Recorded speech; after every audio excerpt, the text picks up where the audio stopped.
Good day and welcome back to another World of Warcraft video. We're going to be taking a look in this one at Paladins. Now, Pally, to be honest with you, got quite a few interesting changes. I think we're covering most of the classes.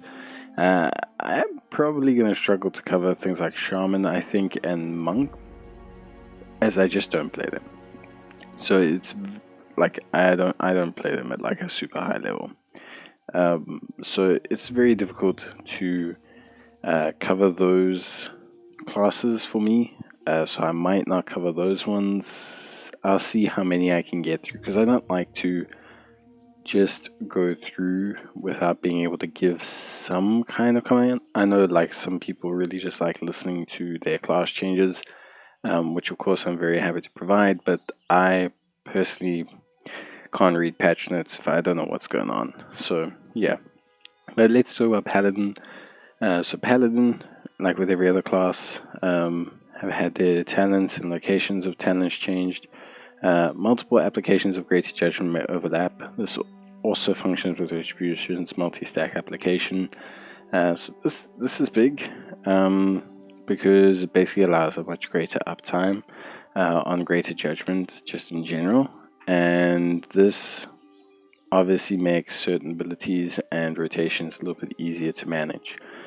Lift of the Luminous Charger now only works while Crusader Aura is active. That's interesting. I guess lore reasons, but yeah, it doesn't feel too big a deal. Incandescence now functions with Divine Hammer for Retribution. Okay, so a little bit of a functionality change here, which I think is fine overall. You know, the fact that it didn't work was a bit strange. And the following talents have been removed: Crusader's Reprieve and Retribution Aura. So Retribution Aura, completely gone. I do kind of understand why it wasn't really being used, I think, at all. So it does, to a certain degree, make sense. But I think, obviously, you know, people don't like you losing stuff whenever you play the game. People don't like losing stuff. Want to always keep stuff, but I think, you know, in this situation it's fine. So let's look at the Holy now. Holy is obviously the healer, and probably the Paladin spec I have the least playtime with, but I think Holy Paladin was in a pretty okay space for Dragonflight. I don't want to say it was OP, but I think, yeah, definitely useful. So we have new talent, Bestow Light. Light of the Martyr's health threshold is reduced to 70% and increases Holy Shark's healing by an additional 5% for every 5 seconds Light of the Martyr is active, stacking up to 3 times. While below 70% health, the Light urgently heals you every 1 second. So this is good. So the reason why reductions in health requirements is good is because it increases uptime of these buffs, which is really great. And then this just basically allows you to stack up a little bit, which I think, you know, personally for me is fine. I think, you know, when you look at like these kind of situations, I think, you know, anytime you're getting just kind of a flat buff, even if you have to take a talent for it, I think is good, and this feels good, allowing you to just have more uptime up on Light of the Martyr. Extrication, Word of Glory, and Light of Dawn gain up to 30% additional chance to critically strike based on the target's current health. Lower health targets are more likely to be critically struck. So this helps because Holy Paladin, one thing I will say from healing with Holy a couple times, can have moments where it feels like the output's not there, especially when people get worryingly low. Feels like you are not able to respond sometimes correctly. It's quite punishing class to not incorporate properly, so that change I think is pretty good. Liberation, Word of Glory, and Light of Dawn have a chance equal to your haste to reduce the cost of your next Holy Light, Crusader Strike, or Judgment. So this is also fine. This is a rotationary change. This allows you to proc more abilities, and I think this is needed because, again, it comes down to reactionary time with healers. A lot of the times it's if you need to have that oh damn moment, and I think with Holy and some other classes that they've worked on, those moments were too common and a bit hard to fight back on. Truth Prevails, Judgment heals you, and its mana cost is reduced by 30%, and 50% of overhealing from this effect is transferred into 2 allies. So this is just a nice kind of mitigationary factor for if you are someone who cannot manage their overhealing, you can take this. and basically not panic so much if you're overhealing or spamming Judgment, which I think is fine. Glistening Radiance has been redesigned. Spinning a holy power has a 25% chance to trigger Saved by the Light's Absorb effect at 30% effectiveness without activating its cooldown. So, again, this is a change for rotationary purposes, because what it's allowing you to do is basically trigger additional form of absorption and allowing you to effectively, keep your rotation the same. So it's a free proc on a free absorption, which should, in theory, just improve your overall performance. So it's not a huge major train smash. Light's protection has been redesigned. Allies with Beacon of Light receive 5% less damage. Okay, that's fine. So flat damage decrease. Never take damage decreases lightly, because percentile damage decreases are really well scaling, because it doesn't matter how high your level or item level goes, because it's a flat debuff to enemy damage. Overflowing Light has been redesigned. 15% of Holy Shock's overhealing is converted into an Absorb Shield. The shield amount cannot exceed 10% of your max health. It's very interesting. 15% of Holy Shock's overhealing is converted into Absorb Shield. Okay, so another overhealing safety mechanism, which I think is fine. And yeah, just converting it into a bit of Absorb, which is okay. Rising Sunlight has been redesigned. After casting Avenging Wrath, your next 2 Holy Shocks cost 2 additional times. After casting Divine Toll, your next 2 Holy Shocks cost 2 additional times. So this is also fine. Basically, it's a way to go off of some big procs and basically get yourself some additional costs, which is okay. Glorious Dawn has been redesigned. Holy Shock has a 12% chance to refund a charge when cast. Its healing is increased by 10%. So there's lots of stuff to do with Holy Shock. I think they're trying to better incorporate it into rotation, which I think is fine, because it was something that was, I don't want to say difficult, but it was something getting left out a lot, especially for basic players. It just wasn't something that was being incorporated really. Light of the Martyr has been redesigned. Well above 80% health, Holy Shock's healing is increased by 20%, but creates a heal absorbing you for 30% of the amount healed. That prevents Beacon of Light from healing you until it is dissipated. So this is interesting. Basically, if you're above a certain health threshold, you have increased healing from Holy Shock. But basically, you can't be healed by Beacon of Light until you've dissipated the shield, which is fine in theory, because remember also when you hit below 70% health threshold, you get all those buffs again. But it is just interesting. Blessing of Summer has been redesigned. Bless an ally for 30 seconds, causing 20% of all healing to be converted into damage onto a nearby enemy, and 10% of all damage to be converted into healing onto a nearby injured ally. So this is just a nice way to provide yourself some AoE, okay, which I think is fine, but also basically allows you to turn certain tank situations into a win-win. So maybe you need to heal the OT, or maybe your main tank is nearby some injured enemies. You want to buff the tank, basically, while you're healing him, allowing you to damage the boss or a primary target, and then he in turn will also heal the rest of your team, which is fine. Holy Light cast time reduced. Word of Healing increased. Light of Dawn healing increased. Holy Shock healing increased. Tears Deliverance healing decreased, so you can see what spells I want you to try and rely on.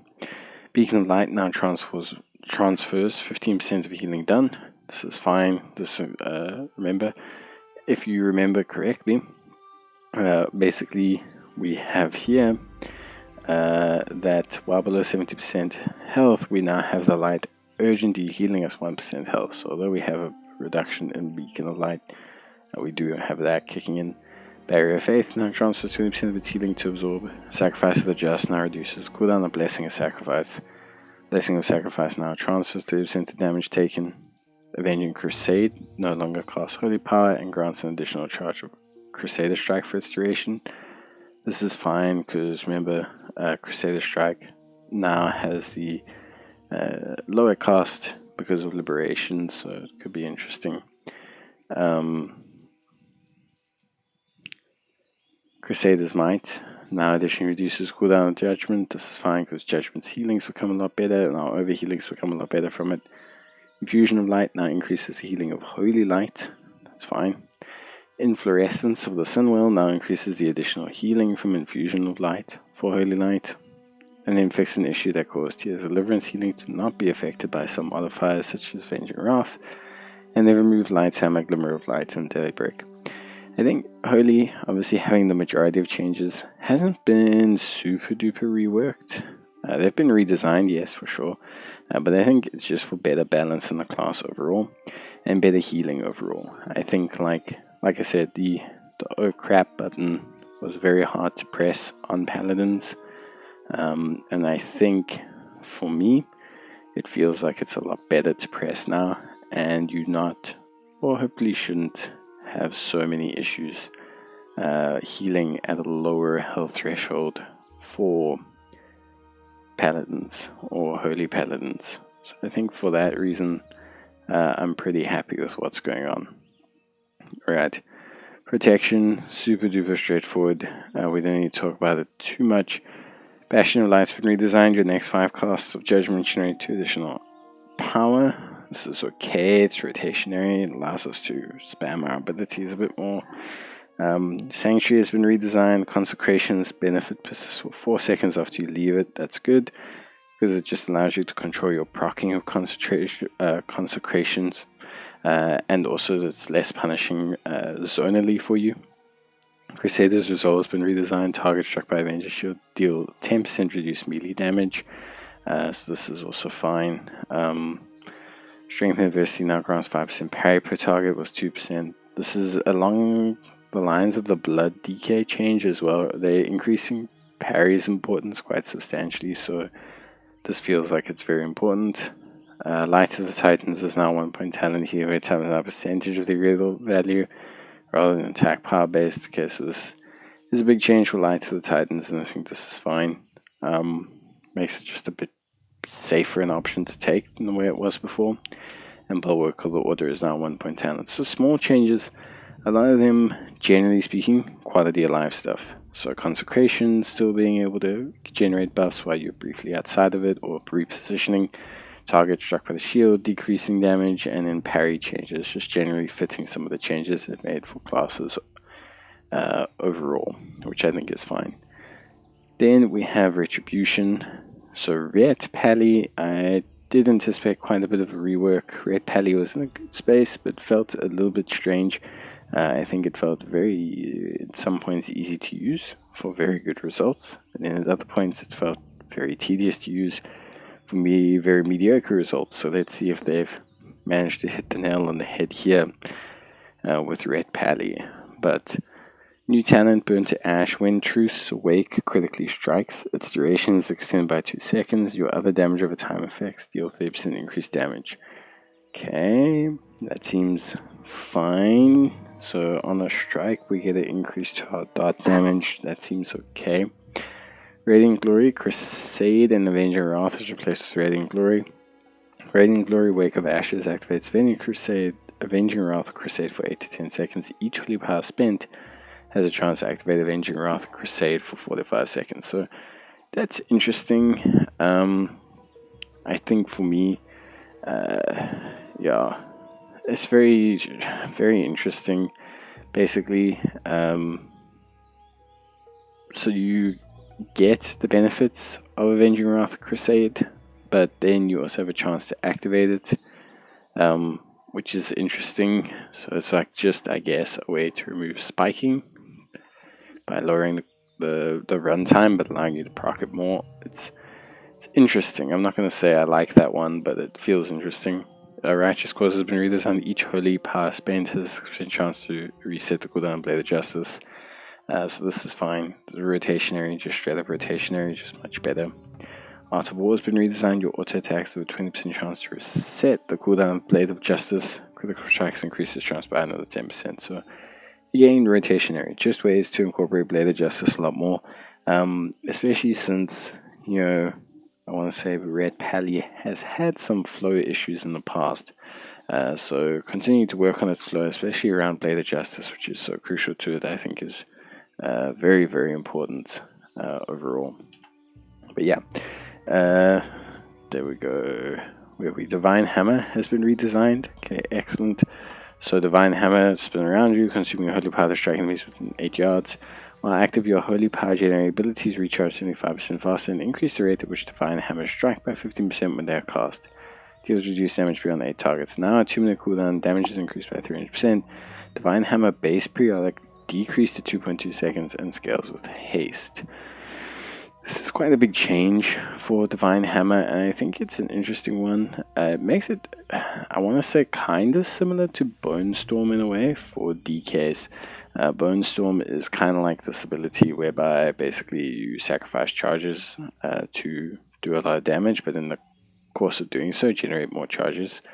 Yeah, I think that's one of those things. For me, this is an interesting change, especially for Divine Hammer, and I think it's an interesting spike AoE change. We'll have to see how it operates in the full rotation, but it is very interesting. Final Reckoning has been redesigned. Now it increases the damage taken from your single target holy power spenders by 30%, and increases the damage taken from your other holy power spenders by 15%.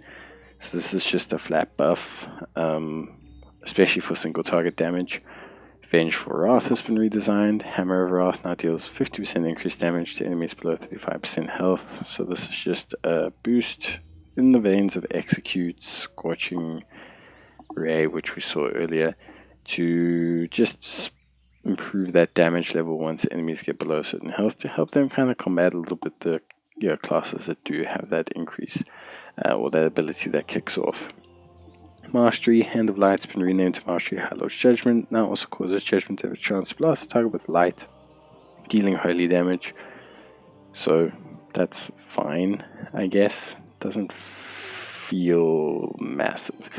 High Lord's Judgment has now been renamed to High Lord's Wrath, and High Lord's Wrath has been redesigned. Mastery High Lord's Judgment is 50%, 100% more effective on Judgment, Hammer of Wrath, and Judgment applies an additional stack of Greater Judgment if it is known. So this is just a way to kind of look more towards proccing off your Judgment, Hammer of Wrath abilities, which I think is fine overall. Adjudication has been redesigned. Okay, so critical strike damage of your abilities is increased by 5%, and Hammer of Wrath also has a chance to cast High Lord's Judgment. Blades of Light's been redesigned, so Crusader Strike, Judgment, Hammer of Wrath, and damaging single target holy power abilities now deal holy strike damage, and your abilities that deal holy strike damage deal 5% increased damage. So this is fine, I guess. Again, a single target change, so I don't really find that to be too much of an issue. It's a passive change, so from what I'm understanding, it's not really making a huge difference rotationary. Divine Arbiter has an additional effect. High Lord's Judgment and Holy Strike damage abilities now grant you a stack of Divine Arbiter. Again, passive rework, so it's more than fine. Searing Light now has an additional effect. Mastery, High Lord's Judgment, and Radiant damage abilities have a chance to call down, and an explosion of Holy Fire. Lots of passive change. Like, a lot of these are passive changes, and when I say passive changes, they're not introducing new spells or management capabilities, and more just kind of changing a little bit the proccing of previous spells, which can affect your rotation, but doesn't really feel too necessary. Well, it doesn't really feel like it's, it doesn't feel like an issue. Judge, Jury, and Execution has been redesigned. Holy Power generating abilities have 15% chance to cause your next 10 plus verdict to hit 3 more enemies. Again, another passive change. Judge, Jury, and Execution no longer highlights 10 plus verdicts, but instead has a UI overlay. Okay, so quality of life. 10 plus strikes have been redesigned. Crusader Strikes becomes a 2-part combo. 10 plus strike slashes an enemy for holy strike rating damage and gets replaced by 10 plus slash for 5 seconds. 10 plus slash strikes an enemy for holy strike rating damage and burns them for 50% of the damage dealt over time. This is a change. So this is kind of running into a little bit of that Final Fantasy XIV combo mechanism, whereby you hit your ability and it'll change into another ability in a strike combo. I think this, for me, is not a huge issue. I think this is a cool change. I'm interested to see how they incorporate this. 10 plus strikes now only has 1 charge. Was 2, so this is to compensate for the fact it's now adding in a dot over time. 10 plus slash damage over time now rolls over the remaining damage value when reapplied. So there you go. Truce Wake effect is now added to Wake of Ashes. Blessed Hammer from Adjudication now spawns from the target of your Hammer of Wrath. Okay, that's fine. Execution Sentence now causes the enemy to suffer 20% of damage dealt during its time after it expires. Was 30%. This is also fine. Execution Sentence damage no longer counts as damage over time effects. Okay, so this is a big change because obviously we've been introduced to a couple more dots, and if you remember correctly, there was a change in terms of Truth's Wake, with dots dealing more damage. So this is pretty important because it means this won't proc and count in towards that. Aegis Protection now only increases the effectiveness of Divine Protection by 20%. Okay. Expurgation now lasts 9 seconds, was 6. Expurgation now rolls off the remaining damage when applied. It's fine because of the way the dot buff is working. Boundless Judgment now additionally increases the chances of your judgment. Chances to trigger High Lord's Judgment, which is fine. Wake of Ashes now sends its cone attacks towards where your camera is facing rather than what your character is facing. That's interesting. That's very interesting, a change. It's a good change, I think, quality of life change, but it's really interesting. And then Truth's Wake's been removed. So yeah, I think overall, look, like Holy Pally, good rework, a little bit of a better improvement to that single target burst healing, especially at lower levels, or lower health levels, I should say. Protection, minimal changes, but it's in a good space, and I think these changes are more just bringing in line with the requirements of the new raids and expansion. And then Ret with quite a big redo in terms of abilities, making it a little bit easier to proc certain things and manage certain things, especially in terms of like High Lord's Judgment and stuff. But it has undergone quite an extensive change, and I would say most of it is for the better, but it definitely feels like a gameplay redesign here. But yeah, that's it for me. Hope you guys enjoyed the video. Let me know what you think of Ret Pally. Bye.